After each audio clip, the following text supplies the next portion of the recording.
let me give you the context. When we are talking about markets in Indian economy, I'm not really talking about numbers. I will just tell you something, and I would like people to have this conversation extremely interactive. For example, if somebody has to say, I will just ask, what is a market per se? What do you think that a market is? I have some slides. So in fact, if all of them are muted, let me just then run through it so that we have more time for question and answers. Okay. So if you look at some very famous experiments like eChopal, okay. Now, many of us might think it is a market. Answer is no, it's not a market.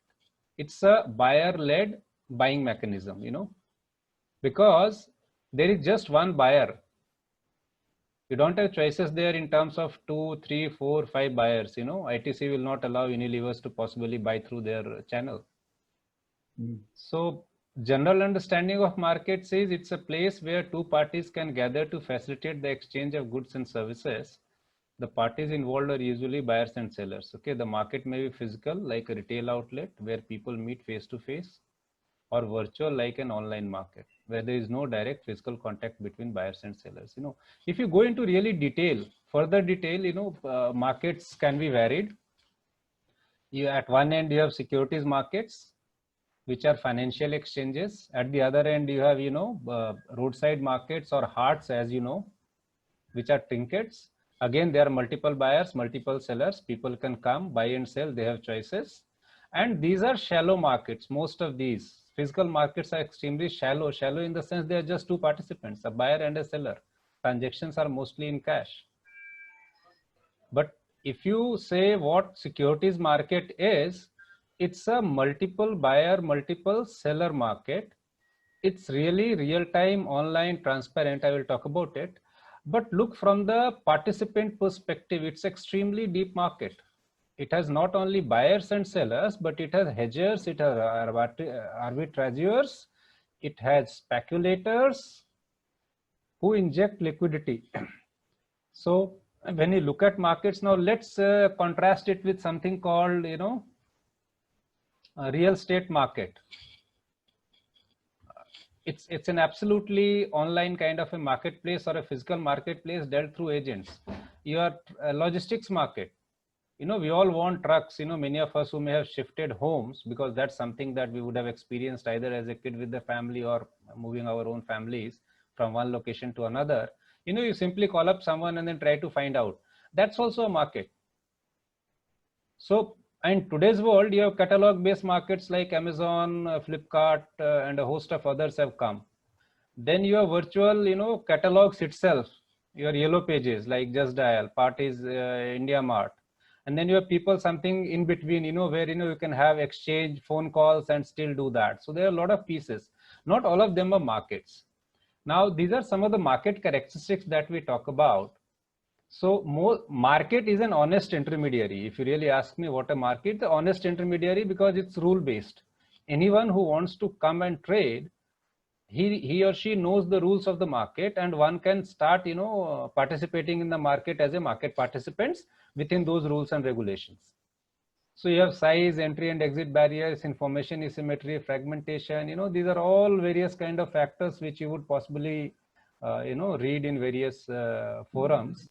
So you want to know more about markets, go to Investopedia. They have some very beautiful small clips on that. But some of the very, very basic pieces that we talk about, and why I'm saying it's, our Indian economy is a true reflection of the development. Wherever we have, our markets are very well developed, those sectors are competitive globally. For example, banking, financial markets are very well leveraged. They are well developed markets. So NSE is amongst the globally, it's the largest exchange in terms of number of contracts. BSE is possibly the oldest exchange with most number of securities listed. So market cap of all the listed companies on BSE is amongst the top 2 or 3 globally. So if you really look at these, whereas now you go to agri markets, we are still fully government controls. Electricity market, fully government controlled. We know we are not most competitive in electricity, or in petroleum for that matter. even our real estate, we have not yet moved to that. So what I will do is, so let me just quickly run through it. First is the degree of intermediation. If you have longer intermediaries, generally market is said to be inefficient.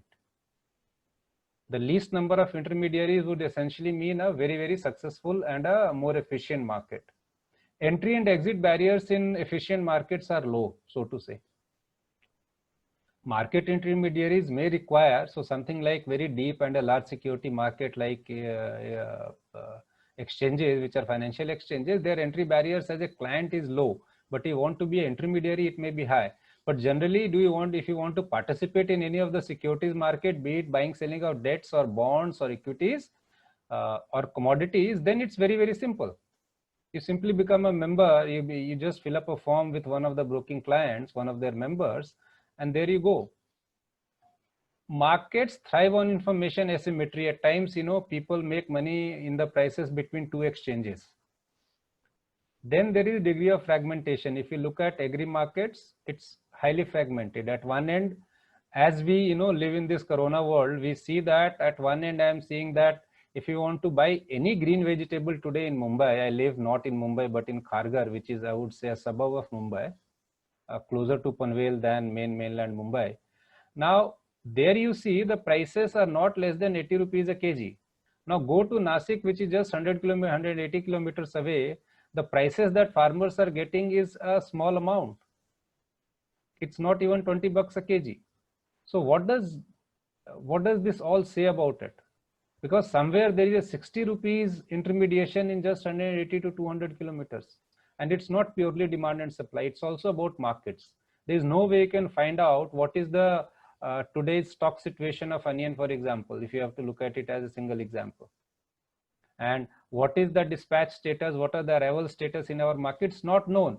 But let's contrast it with the financial markets. Every day, once markets send, how many securities had been traded, what has been the bulk deals, how their management has responded to the queries by regulator and all that, So there are a lot of such pieces there. Now that's the degree of fragmentation that we are talking about. It could be a geographical spread or an interstate trade. Remember, my background is mostly from financial markets and agri markets for last decade and a half. Then is the neutrality, which is essentially, is it a biased market or is it demutualized market? For example, BSE prior to 1991, or in fact all stock exchanges were mutualized exchange. It meant that the brokers owned the exchange and they made the rules and regulations. And we know that it is not a very efficient way. Then came the demutualized era where, all exchanges are expected to be demutualized. There are rules for their ownership.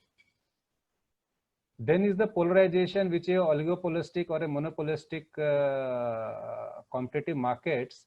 If you really look at crude market globally, there was a time when British gas had become stronger than European government itself. So they had to break British gas into two different companies. That's the kind of monopolistic the markets, how monopolistic can it go?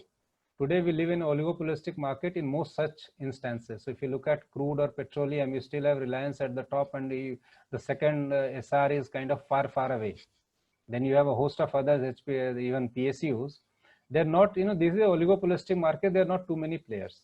Then there is the ease of business conduct, essentially cost of transaction, liquidity, licensing, entry, exit, taxation, and all that, So let me quickly take you through. This is what is the general concept of market. So what does an efficient marketplace offers? This is the assistance in inventory, asset and collaborative requirements of organizations, and strength in the execution of the business process of its participants, okay? And uses appropriate technology tools to increase the market efficiency. So if you really look at, utility of exchange is the precision or risk management, okay? So you have novation or guarantee, anonymity, netting or elimination of bilateral relationship, increased trading opportunity and reduction in average costs. And above all is the liquidity. You go to a market where you get, you can buy or sell what you want. If a neighborhood store opens up, you don't go to that every day. You first go and buy, small pieces. Maybe you don't have bread, so which is called a top-up shopping. You something you didn't buy. All of a sudden, ghar mein hing nahi hai. Okay, we don't have hing, so simply call up. Does the guy delivers? So if you really find that everything is there, maybe you may start buying your monthly groceries. That's even true for exchanges. For example, in agri commodity markets, we don't have liquidity. Proportionate to what we produce and what is traded, the liquidity in these exchanges, agri commodity exchanges, is very, very low. And there are valid reasons for that. But still, we have a far, far long, journey to travel to meet certain liquidity numbers. Now, this is from a perspective of a markets could be classified as a business to business or business to customer. So if you look at, this is a typical example of an agriculture commodity value chain where you have farmers produce gets aggregated, which is called a primary aggregation. So it's essentially from a village to a village roadhead or to a nearby market. And then it comes to through a commission agent, it comes to a market yard. The auction is generally open outcry auction where, a material is kept, a lot is there, 4 or 5 of them will surround it, and it's right there that they will put a quote, one of them will win. And then from there you move to the buying side. Once goods are sold on the production side market, the agents then pass it on to the buying side commission agent, and then there is a processor or the wholesaler, and finally it goes to the retailer from where people like you and me buy. So there is a producer, dealer, seller, commission agent. It's a long chain, and once it goes beyond wholesaler, then it is B2C. It's called business to customer. Rest of it is bulk, where it's transported in bulk. Now let me not take a lot of time and take you through what I was saying. And economies, even if you look at Indian economy at a broad, and let's look at some of the key pieces we consume. For example, electricity. Without electricity, we cannot think of today's world. You will not have internet. You won't have your food, your refrigeration. You won't have, I would say, AC or fan or any of the comfort. But are we the most efficient? We are a country of 120 crore or 130 crore as we speak. We might cross China in few years. Now, but for 130 crore people, it's as big a consumption basket as it can be. It's a huge consumer's base.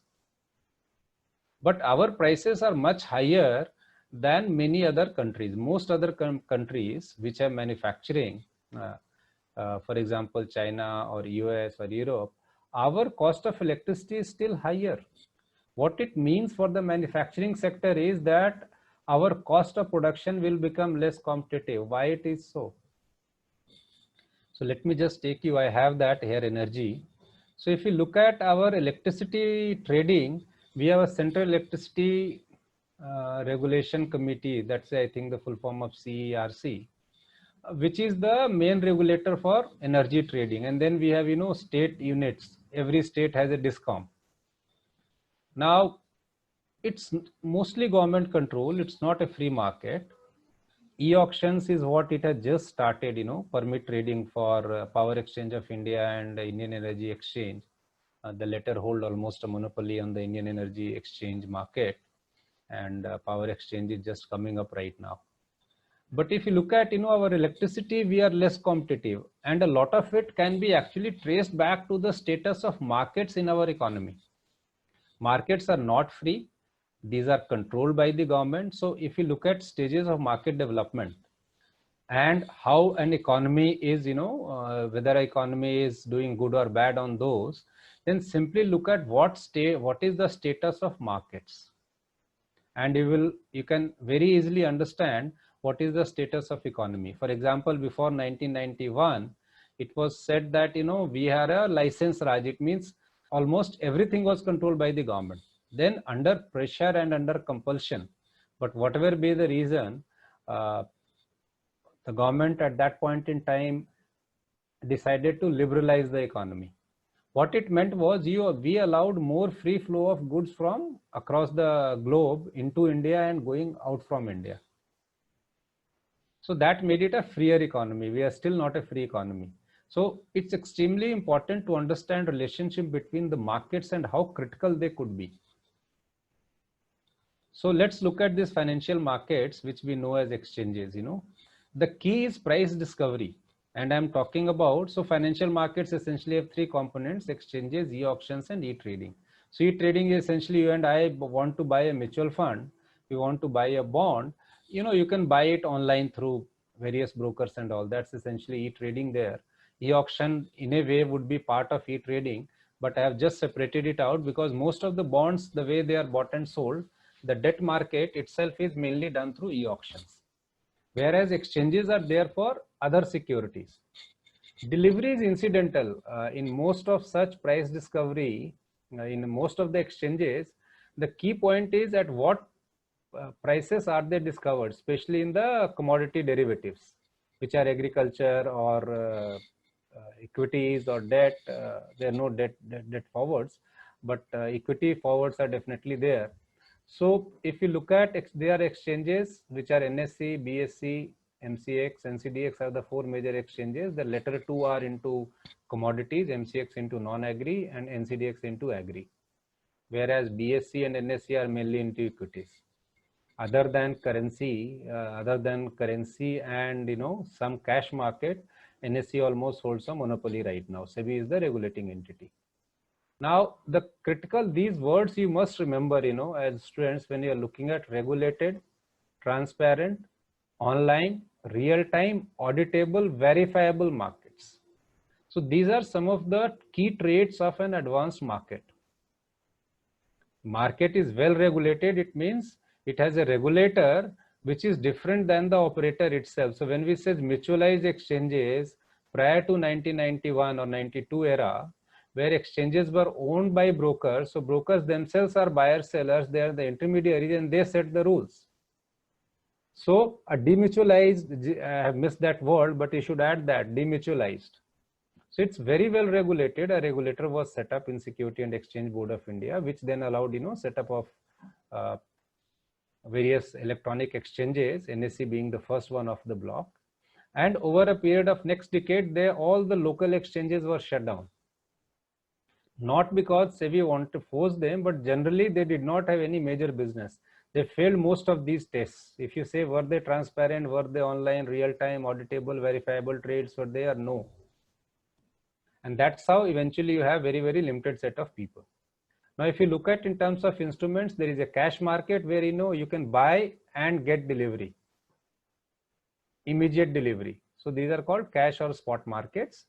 Then there are futures, which are derivatives, essentially hedging instruments. For example, a biscuit manufacturers who uses sugar, vegetable oil, and flour, wheat flour, to manufacture biscuits, he doesn't have the power to change the prices every day. So what he is going to do is he's going to hedge his prices in an exchange. So at a given point in time, at a certain price, he would lock. So let's say we are in October 2, we will lock a October end contract or a November contract. That's a near month. If you want to go beyond November, that will be far month contracts in December or January or whatever. So let's say we locked wheat prices at 22.50 per quintal. Now, if prices go up, every day prices will go, fall or rise at the end of the day. So what you do, you carry it forward. If you have really gained, let's say wheat prices went to 22.60, you will get 10 rupees. If it went down, 10 rupees will go away from your pocket. At the end of the day, at the last, when this contract expire, that is the last day of the contract, future contract, it is settled against a spot price. So if prices are higher, you have gained in the future market. So let's say in the 22.50 is your price at which you locked, and the market closed or market settled at, let's say 22.60. You made a gain of 10 rupees a quintal. Now, since the settlement is on spot prices, you will have to shell out 10 rupees more in spot market. So end of the day, you have not gained or lost. You have not made money, but you're not out of money also. Now let's look at the second scenario where the prices settle at 22.40. You have lost, though it is cheaper, but you settled at 22.50. But if you lost 10 rupees in futures, spot market is cheaper by 10 rupees. So again, you have not lost.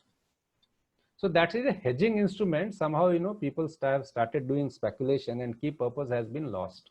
And that's the reason where you see a lot of questions there. But futures are essentially hedging instruments. Then there are options where a person has a right to buy or sell. This is again being talked about nowadays for farmers option, saying that if a farmer want to sow his seeds for next season, he should write an option. Means he has a right to sell option, but not the obligation. Let's say taking the same wheat, it will be sown right now and will get harvested in winters. It gets sown and it will get harvested somewhere in March, April. Now at that point in time, let's say you locked the price of 2300 rupees. Now a farmer, in between, sometime prices moved up to 24. Premium was, let's say, 20 rupees a quintal. Now the time it moves to 2400, premium increases from 10 or 20 rupees to, let's say, 40 rupees a quintal. Farmer has a choice to simply surrender, pocket that money and go away. So options are again a very important instruments, and you may have to possibly learn more in your classes. And I'm saying these are deeper markets. These are the advanced markets which are very deep, as I talked about earlier. Now Ministry of Finance is the key ministry under which these financial markets operate in the country. So let's go to some other very, very interesting markets. So before I come here, as a status of economy, our financial market are said to be very well regulated. Okay, now whereas if you come to now energy, there are two pieces in energy. One is your petroleum products and second is electricity. Now in energy, if you look at our petroleum products pricing, it's still not fully free. Government still decides how to, while it has been said to be deregulated, we are far away in terms of excise and all. If you look at, these are very tightly controlled by the government. This is being used as a quasi way to control. This is a most potent way by the government to, have some indirect taxes. But if you look at a parity, or prices would be usually, if not half, slightly more than that only. Rest of it is all taxes we pay to the governments. So are our energy markets free? Answer is no. Are they transparent? No. Are they auditable, verifiable? Possibly yes, but they're not regulated. The way our petroleum products are priced, it's not a regulated market. PNGRB, that is Petroleum and Natural Gas Regulatory Board, is the entity which is the regulator. And then you have exchanges. So, exchanges do run contracts, like MCX run a crude contract. Now it's simply a currency convertible kind of an instrument. It means some international crude prices in COMEX or some other exchanges is simply converted into rupee and offered to our Indian customers. So it's more a product which is used by brokers and intermediaries to play upon than something really reflection of the prices what we get in our markets in crude. But if I have to just say gold, answer is yes, it's a well oiled market right now. And if you go to any jeweler today, he will say my prices change at least twice a day. Why? It's based on the London fix. So they are well evolved markets which are linked globally. So if you say, do we have an advanced market in commodity like gold? Answer is yes, if you are trading in up to bars. You have a future and a spot and delivery and all that. But do we have it in the physical market? Answer is no. Still, we don't know how it really moves from that. And there have been a lot of efforts made. We are still a little distance away from cracking that piece. Now let's come to electricity. As I talked about, we are not the cheapest person there. Cheapest country to produce our electricity is usually costlier than many other countries. And we also have a very strange way of pricing. If you're buying in bulk, generally globally that bulk pricing is cheaper. One, if you use more of that commodity, you expect that you would get a cheaper price. In our country, if you use more units, you are supposed to be paying premium for that, which is absurd in a way. Because at some point in time when these laws were made, we were an electricity deficient country. And we wanted to put a premium for, or possibly a hurdle for not consuming extra. So again, these markets need to be unshackled to really grow Indian economy. If we are the most competitive country in producing electricity, our manufacturing will become very, very competitive, because electricity is a very, very important uh, raw material for the production. Likewise, labor markets are still not very open. Globally we call it free market, but look at what US is doing right now, or the way China operates. We do not have free markets. In India also, labor markets are there, and I think we do have a very largely a free market. But sticking to commodities, if you look at natural gas, it's again one of the most widely consumed commodities. Do we have a natural gas market? No. How do we do that? It's still a long-term contract. We are not connected to international markets. Again, some of the commodity exchanges run that contract, but it's a rupee denominated dollar contracts, or dollar denominated rupee, whatever way it is called. So essentially it's dollar prices converted into Indian rupees, and then you really trade that. It doesn't really reflect the prices in our economy. Now coming down to currency, there was a time not very long ago when RBI will declare a rate, and that will be the rate that would be taken. It's still so. At 3:30 p.m. RBI declares a rate for the currency with various other entities. But now we also have trading of currencies in two most prominent exchanges in the country, NSE and BSE, trade currencies. And you really want to do, you can do it. You are now free to trade in currency as a commodity. So currency markets are the largest markets, followed by debt and followed by equity. So if you look at this, the second largest market after currency globally, that's the case. In India, debt markets are far bigger than equities, and unfortunately we still don't have a free debt market. I don't think you and I buy government bonds through exchanges. We still don't do that. We are limited to doing some equity trading right now. So currency markets are another reflection of an economy where your currency prices are determined by exchange price discovery, and not by a diktat. Like if you talk about Iran, and then you say what would be the relative value of currency, of Indian currency compared to Iranian currency, then for government, if your government rates are different, if you are a private person, your rate is different, if you are a corporate, rate is different. So it's not a free currency there. We have a very evolved marketplace in currency right now, and slowly I think in some of these commodities we are going to have some very, very good markets there. Now let me touch upon this is what I have a good expertise on as well. So agriculture commodities. So if you look at, there are three different kind of markets that are running in the country. One are physical, which is a spot market. Now after farmer ordinances, I saw that earlier you guys already had a talk by Ramanna. So it's good. But these markets are still, geographically very, very focused. These are geography-led markets. And in Indian Constitution, states holds it is a state subject under Constitution of India. Having said that, there have been new laws that have been made now, and the definition of market, agri market, has been limited to market yard physical boundaries. Earlier it was an area concept. So what it meant was, if you have, from whichever part of the world you are, you have an agriculture commodity market. Now that physical spot market, in consumption market, it's consumption centers.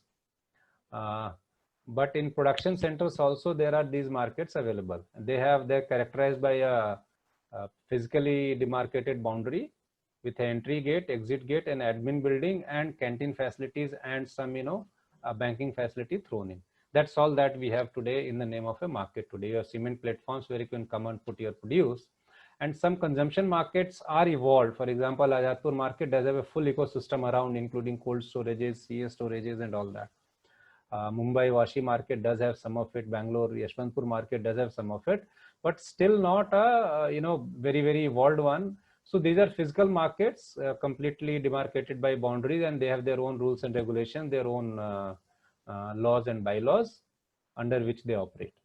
The second is your e-trading. So we at NCDX markets, where I was not very long ago, few days ago, till then, Now we pioneered something called a state agriculture market called SAM, and this was REMS, Rashtriya E-Market Services, which is equal JV between NEML and Government of Karnataka. And that still remains one of the most efficient state markets modernizations. Now, Government of India adapted it at national level called e-National Agriculture Market. Results were not great and for various reasons, but definitely there is a huge potential for it to further develop. NEML itself, in 2010, we remodeled the business from so-called, which was dependent on, it was more like a future exchange running a daily contract was what the earlier structure was. In 2010 October, we remodeled it to a electronic trading business. It became a web-based entity in 2010 October, and we stopped. We completely wrote off the. I would say we discontinued the exchange model in this. Then so the largest player in this agriculture commodity market is government. They run something called price support scheme.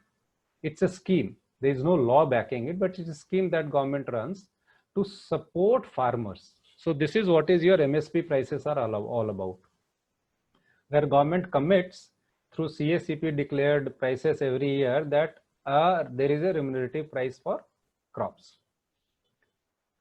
And it's the responsibility of the government to provide that declared price to each and every farmer in the country. Unfortunately, even after a lot of coverage and procuring in excess of what is required for food safety, Government of India covers roughly around 30% of wheat and paddy growers in the country. It means 70% of the farmers in the country do not get the facility of minimum support price.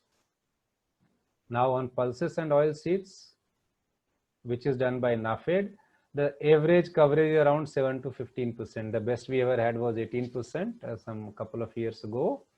And we had done a good job of almost buying 30% of entire groundnut of Gujarat. That was what NAFED was buying, and we were supporting them through NEML portal called eSamriddhi. So that was the job.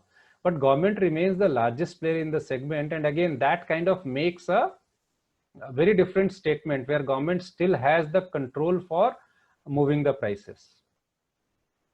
Then is PSF, which is a price stabilization fund. Again, I would say this is again a sign of controlled markets and not a free market economy. They are saying, okay, if prices goes up, then I will, push in the supplies to cool down the prices. So, and a major impediment is today, as we speak, we are a surplus country for fruits and vegetables. We produce more fruit and vegetables than what we consume. And this is not a new news. It's more than a couple of years old since we started producing more fruits and vegetables than what we can consume. But why it does not get exported? Because we had these laws. And after these new farm ordinances, one of them like Essential Commodity Act amendment, possibly these things will go away. Even within the ordinance, the prices of onion went up from 20 to some 25, 30 rupees to 40 rupees. And without thinking, Government of India banned it, right? If you really look at the farm ordinance intention, they should not have done this. So that's the difference between the ordinance intention. Government is very serious to do it, but when it comes to execution, we still are not there. So agri commodity market, if you have to look at, now the last thing is exchanges. So if you look at like a triangle at the top would be the exchanges. What do? They simply do the price discovery. And they have some derivatives there. And then you have e-trading entities like REMS, ENAM, NEML, and a host of others. And then obviously your physical spot markets. Now, if you look at how would our agriculture become most competitive? It will become most competitive when we allow free markets to run. Now, the anathema is if you give MSP, for example, whatever wheat MSP has been declared now at 1970 rupees, I guess. Maybe I may be off, so please get that number correct, but it's very close to that. Now, global wheat can be shipped to India at a price lower than 1970. What it means, if you are a free economy, our farmers would be actually butchered. So I'm not here to kind of put value judgments on what is good or what is bad, but the fact remains that our wheat today is expensive as compared to the global prices, and these things keep changing. Tomorrow we may become competitive. because for various regions. Let's say wheat is not produced in two of the countries for various regions. Wheat prices will shoot up. So, but can, as a farmer, if I have to look at it and say, okay, can I get into it? The decision of a farmer is essentially saying if a government buys, great, otherwise not. Now I will talk about some more innovative markets, and this I will link with how our economy is faring. Let's look at emissions trading. I have worked in FMCG companies and also with some food logistics company, which used to run food park, which had all the temperature control, chiller. It had chiller, freezer, ambient, and a host of trucks. And also worked with FMCG, where we used to manufacture chips, cola, that's in Frito-Lay India or PepsiCo. Now, when you look at them, they use a lot of material which are not environment friendly. Most manufacturing entities do that. For example, usage of plastics. So Central Pollution Control Board has a law. It has actually passed a rule, which is as good as a law, which says that any manufacturing company which sell their goods in plastics, they have to estimate what is the consumption, how much plastic has been consumed. So let's say I am a potato chips manufacturer, and in Hyderabad I sell, let's say, plastics worth, in terms of, if I do, let's say 100 ton of material is sold every week, 100 metric ton, and to pack it I use, let's say, 200 kg of polythene. So I have to buy plastic permit from a recycler so that I fulfill my commitment that I am not polluting the environment. Now, what does it do to the economy? If you are doing it just by a rule, then again, it's not real time, it's not transparent, it's not auditable, it's not verifiable. There are 4 recyclers, you buy permits from anyone. There is no way to say whether I have bought the right quantity or not. So what is the solution in a market? This kind of a pieces has a lot of human discretion.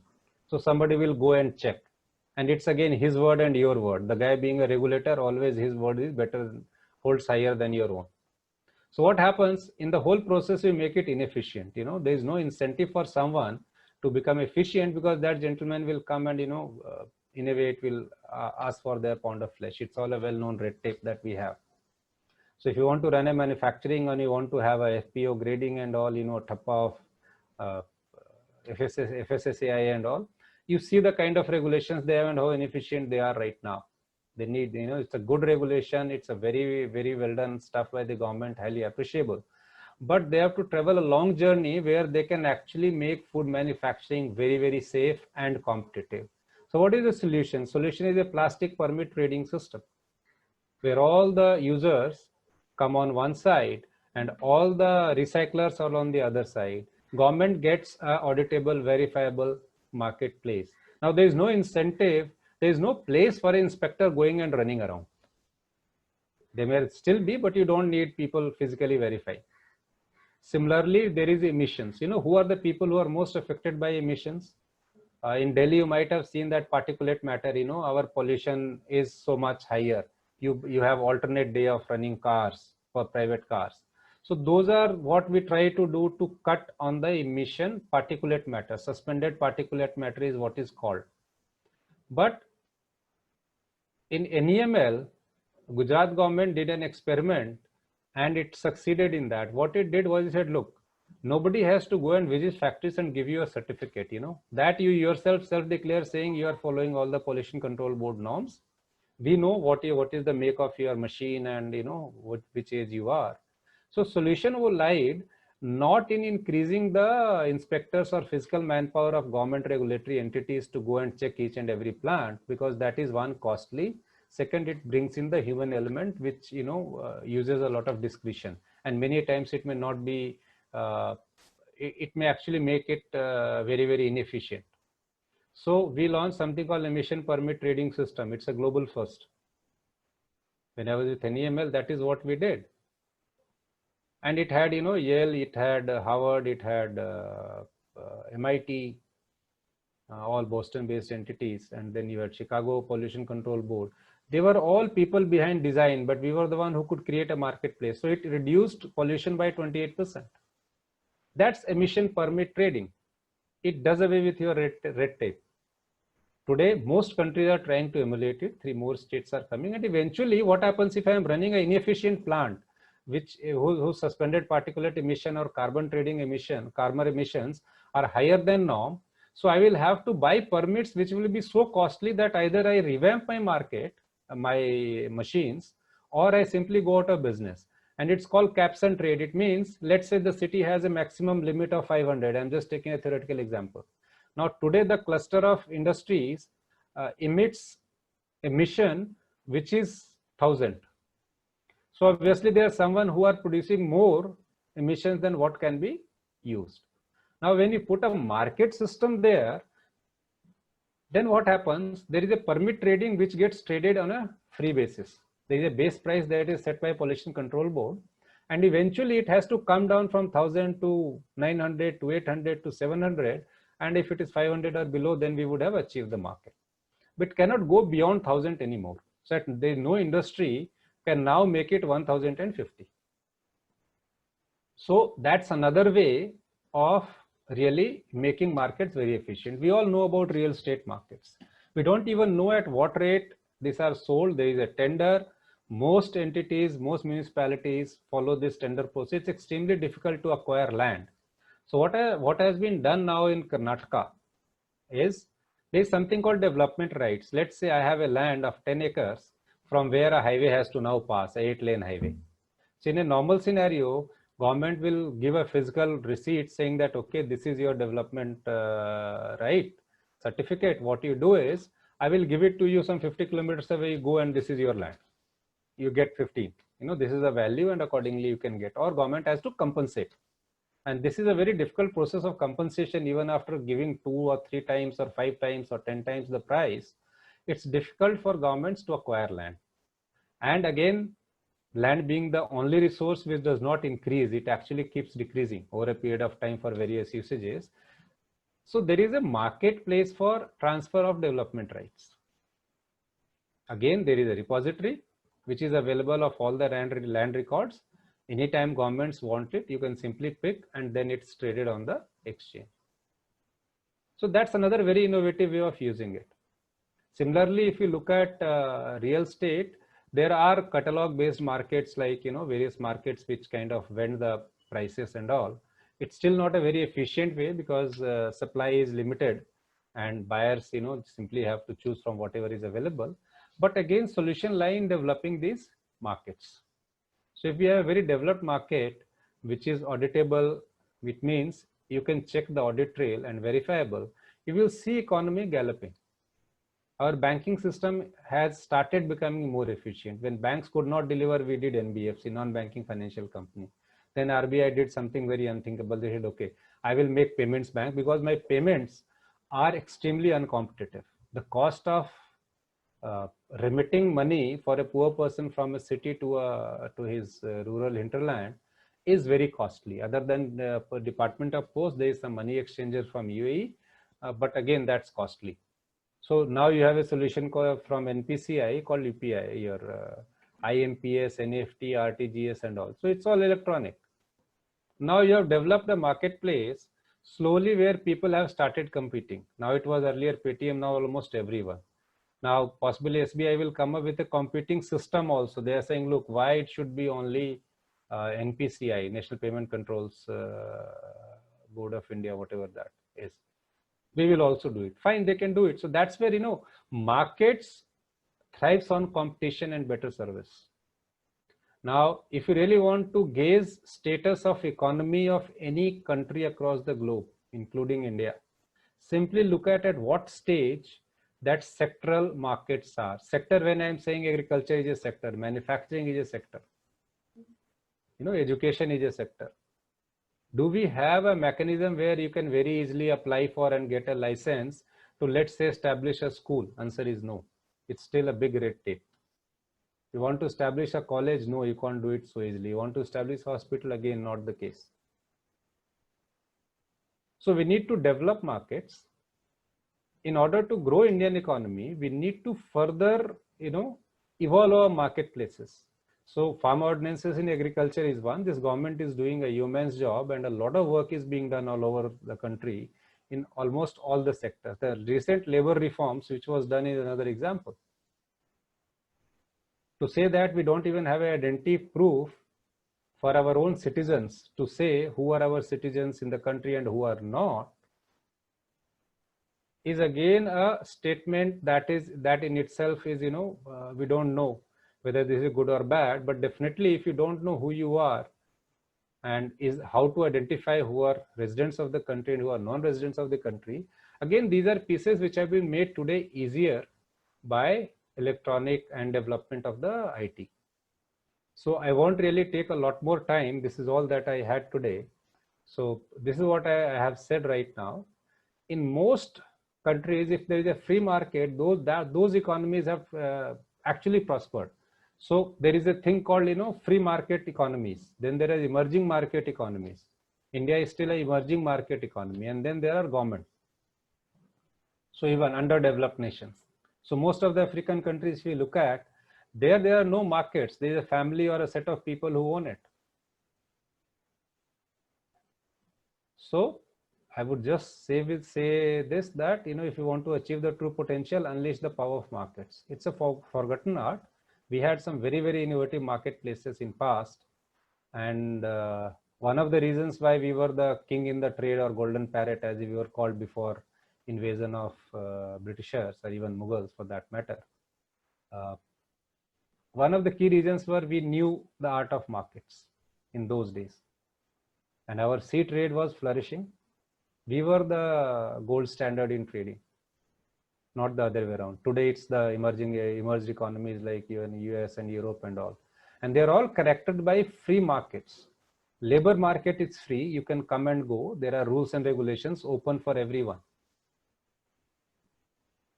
Not so here if you really look at. Financial markets are open. Labor markets are open. Educational institutions.